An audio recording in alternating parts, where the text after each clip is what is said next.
വിജയേട്ടാ നമസ്കാരം. നമസ്കാരം. വിജയേട്ടാ, ഇന്ത്യ മുന്നണി ഇന്ത്യൻ പ്രധാനമന്ത്രിയായി നരേന്ദ്രമോദി മൂന്നാമതും വരുന്നതിന് വലിയ തടസ്സമായിരുന്നു ഇന്ത്യ മുന്നണി എന്ന് തിരിച്ചറിഞ്ഞത് മോദി തന്നെയായിരുന്നു.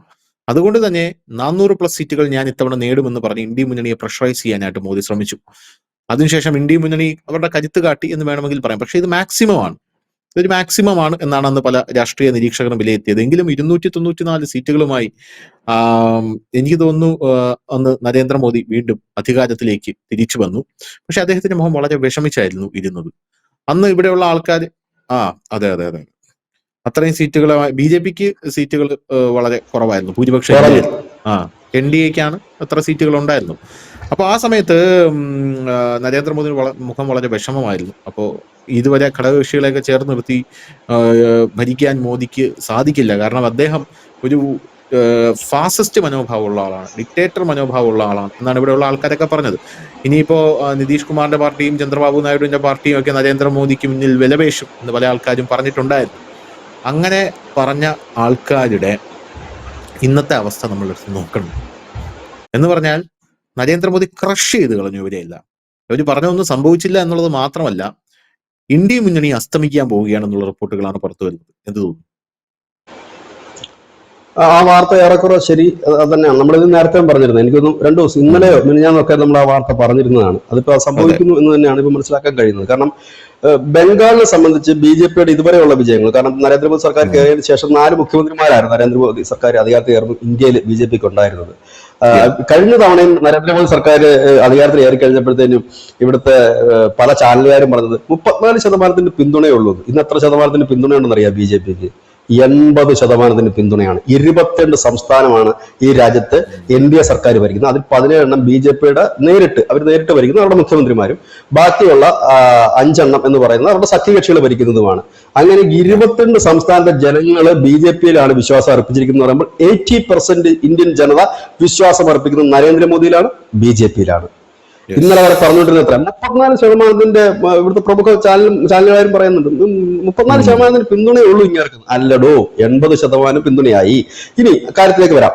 ഇവിടെ അവരെ സംബന്ധിച്ച് ബംഗാൾ എങ്ങനെ ചരിത്ര നേട്ടമാകുന്നു എന്ന് വെച്ച് കഴിഞ്ഞാൽ UP ബീഹാറും ഒക്കെ അവർക്ക് കീഴ്പ്പെടുത്താൻ പ്രയാസകരമായിരുന്നെങ്കിലും വലിയ റിസ്ക് ആയിരുന്നില്ല, പ്രത്യേകിച്ച് UP ഒക്കെ. കാരണം ഇവിടെ എല്ലാം അവർക്ക് വേരോട്ടമുള്ള മണ്ണുകളായിരുന്നെങ്കിൽ വേരോട്ടം ഇല്ലാത്ത ഒരിടത്താണ് അവർ ബംഗാൾ പിടിച്ചിരിക്കുന്നത്. ബംഗാൾ പിടിക്കാതെ തന്നെ ബംഗാളിലെ ഒരു സ്ട്രക്ചറും ഇല്ലെങ്കിൽ അവരുടെ ഒരു പൊളിറ്റിക്കൽ ബാക്ക്ഗ്രൗണ്ടും എല്ലാം ജിയോഗ്രാഫിക്കലും എല്ലാം BJP-ക്ക് അവിടെ കടന്നു കയറുക പ്രയാസകരമായ ഒരു കാര്യം. എനിക്ക് തോന്നുന്നു അതിനേക്കാളൊക്കെ വളരെ ഈസി ആയിട്ട് കേരളം പിടിക്കാൻ പറ്റും അവർക്ക്.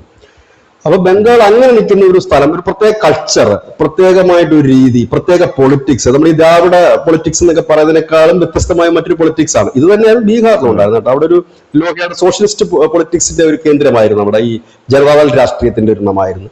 അപ്പൊ ആ ഫ്ലേവറിൽ നിന്ന് മാറി ഇപ്പോൾ അത് കറക്റ്റ് സംഘി ഫ്ലേവറിലേക്ക് അത് വന്നു. അപ്പൊ ബംഗാളും അതേപോലത്തെ ഇതിലേക്ക് വരുന്നു.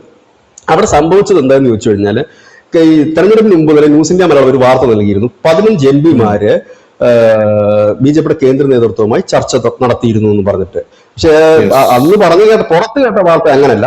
പുറത്ത് കേട്ടത് ഈ 15 MP-മാര് സുരക്ഷിതമായിട്ടുള്ള തെരഞ്ഞെടുപ്പ് നടക്കുന്നതിന് കേന്ദ്രത്തോട് അഭ്യർത്ഥിക്കാൻ പോയി എന്നാണ് പറഞ്ഞത്. പക്ഷെ മമത അറിഞ്ഞില്ല പോയത് എന്നുള്ളതാണ് അതിലും വലിയൊരു കോമഡി. അവർ പോയി, ഇതാണ് പുറത്ത് പറഞ്ഞൊരു വാർത്ത. പക്ഷെ അകത്ത് കേട്ട വാർത്ത അങ്ങനെ. ഇപ്പൊ അതിന്റെ എണ്ണം 20 ആയെന്നാണ് കേൾക്കുന്നത്. അങ്ങനെയെങ്കിൽ ഈ MP-മാര് കംപ്ലീറ്റ് പിളർന്ന് BJP പക്ഷത്തേക്ക് പോകാനുള്ള സാധ്യതകൾ കൂടുതലാണ്. കാരണം തൃണമൂലിൽ നിന്നിട്ട് വലിയ കാര്യമൊന്നുമില്ലെന്ന് അവർക്കും അറിയാം. MLA-മാരും പോവുകയാണെങ്കിൽ ഇന്ത്യ മുന്നണിയിലെ പ്രബലമായ ഒരു രാഷ്ട്രീയ പാർട്ടി എന്ന് പറയുന്നത് തൃണമൂൽ കോൺഗ്രസ് ആണ്. മമതയാണ് അവരുടെ പ്രധാനപ്പെട്ട മുഖം. മുഖം മാത്രമേ കാണൂ, ബാക്കിയൊന്നും കാണില്ല. അത് മാത്രമല്ല, അവരുടെ ഓപ്പറേഷൻ ഇപ്പോൾ ദക്ഷിണേന്ത്യയിലേക്ക് വ്യാപിപ്പിക്കുകയാണ്.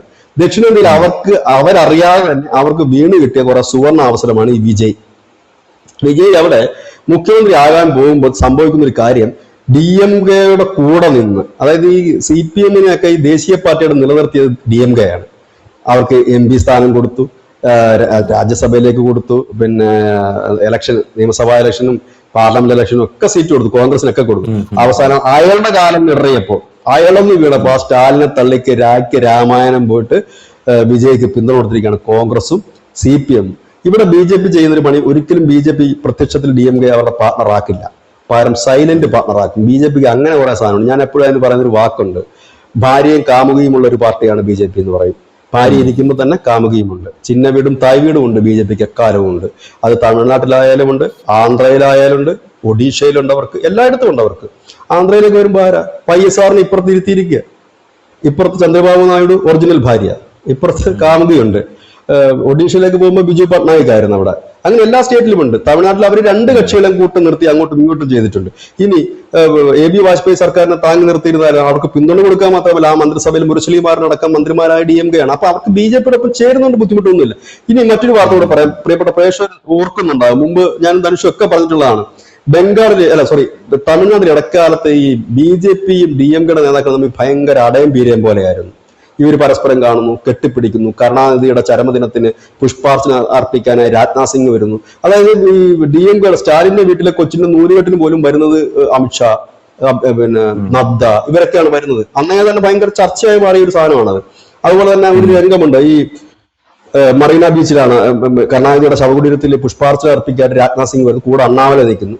സ്റ്റാലിൻ മുമ്പോട്ട് നടന്ന സ്റ്റാലിൻ പുറകോട്ട് ഇറങ്ങി വന്ന് ആ കൂട്ടത്തിൽ നിന്ന്, കാരണം അണ്ണാമലയ്ക്ക് റോളല്ല, അണ്ണാമല ഒരു പാർട്ടി പ്രസിഡന്റ് മാത്രമാണ്, രാജ്നാഥ് സിംഗ് രാജ്യത്തിന്റെ പ്രതിരോധ മന്ത്രിയാണ്, അദ്ദേഹത്തിനാണ് പുഷ്പാർച്ചന നടത്താൻ റൈറ്റ് ഉള്ളത്. പക്ഷേ സ്റ്റാലിൻ തിരിച്ചു വന്നു, അണ്ണാമലയുടെ കൈക്ക് പിടിച്ചുകൊണ്ടുപോയി പുഷ്പാർച്ചന നടത്തുന്നു.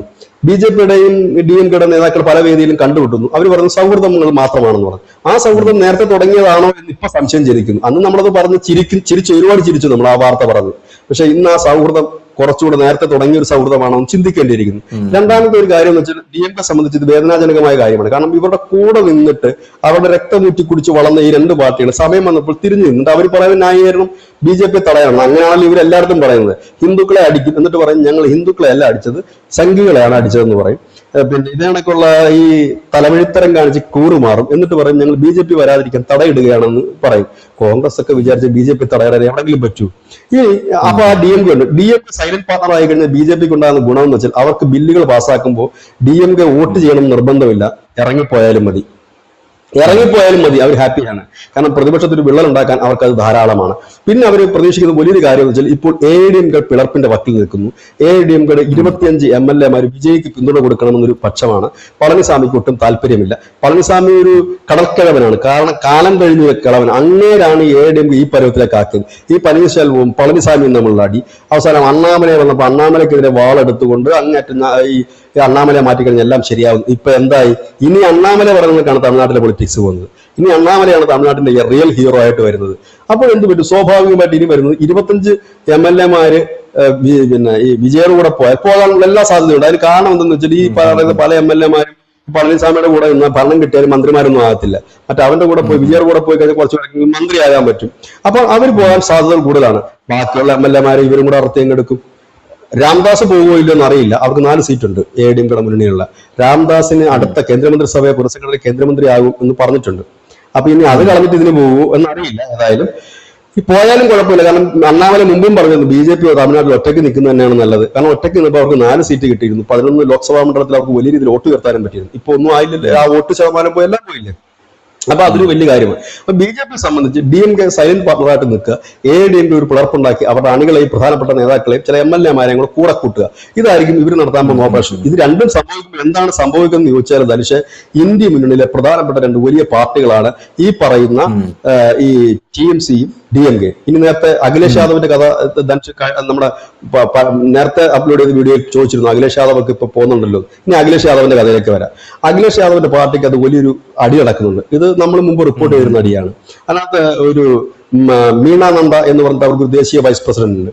മീണ നന്ദ ഈ ഇലക്ഷൻ കഴിഞ്ഞപ്പോൾ എന്താ പറഞ്ഞതെന്ന് വെച്ചാല് ഈ മമതാ ബാനർജിയുടെ ദുർനടപ്പും അഴിമതിയുമാണ് അവർ തോക്കാൻ കാരണമെന്ന്. അഖിലേഷ് യാദവ് പറഞ്ഞു അങ്ങനെ പറയരുതെന്ന് പറഞ്ഞു. അങ്ങനെ പാർട്ടി ഇവരിപ്പോ ഈ പറഞ്ഞത് വെച്ചിട്ടല്ല ഇവരുടെ പിണക്കം.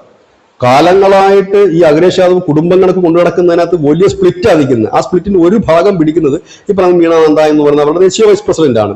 അപ്പം അവര് വായിൽ നിന്ന് വന്നത് പുറത്തോട്ട് വന്നേ ഉള്ളൂ. കാലകാലങ്ങളായിട്ട് അതിന് നടക്കുന്ന അടിയ അത് SP 2 പോവുകയാണ്. ഇതിനിടയിൽ UPയിൽ BJPയുടെ ഒരു വലിയ മുദ്രാവാക്യം വന്നിട്ടുണ്ട്. അതോടെ പറയാമല്ലോ, ഈ വരുന്ന തെരഞ്ഞെടുപ്പ് 2027 തെരഞ്ഞെടുപ്പാണ്. ഈ വരുന്ന തെരഞ്ഞെടുപ്പിൽ ഞങ്ങൾ 400 സീറ്റ് നേടുമെന്നാണ് പറഞ്ഞിരിക്കുന്നത്. 428 സീറ്റാണ് അവിടെ ആകെ ഉള്ളത്. 400 നേടുമെന്നാണ് പറഞ്ഞിരിക്കുന്നത്. ഇങ്ങനെയാണ് UPയിൽ അവർ പോകുന്നതെങ്കിൽ, യോഗി പോകുന്നതെങ്കിൽ കുറഞ്ഞതൊരു 300-350 സീറ്റിന് മേളിൽ കിട്ടാനുള്ള എല്ലാ സാധ്യതകളും ഇപ്പൊ തന്നെ നിറഞ്ഞു നിൽക്കുന്നുണ്ടെന്നാണ് നമുക്ക് പറയേണ്ടി വരും. 400 സംതിങ് സീറ്റല്ല ഉള്ളത്, 500 സംതിങ് സീറ്റാണ് UPയിലുള്ളത്. 250 സീറ്റോളം വേണം അവിടെ ഭരിക്കാൻ തന്നെ. അപ്പം അവർക്ക് ഉള്ളത് തന്നെ 500 സീറ്റിന് മുകളിൽ ഉണ്ട്. 514 സീറ്റ് മറ്റോ ആണെന്ന് തോന്നുന്നു ഈ UP-യുടെ മൊത്തം എന്താണ് അംഗബലം.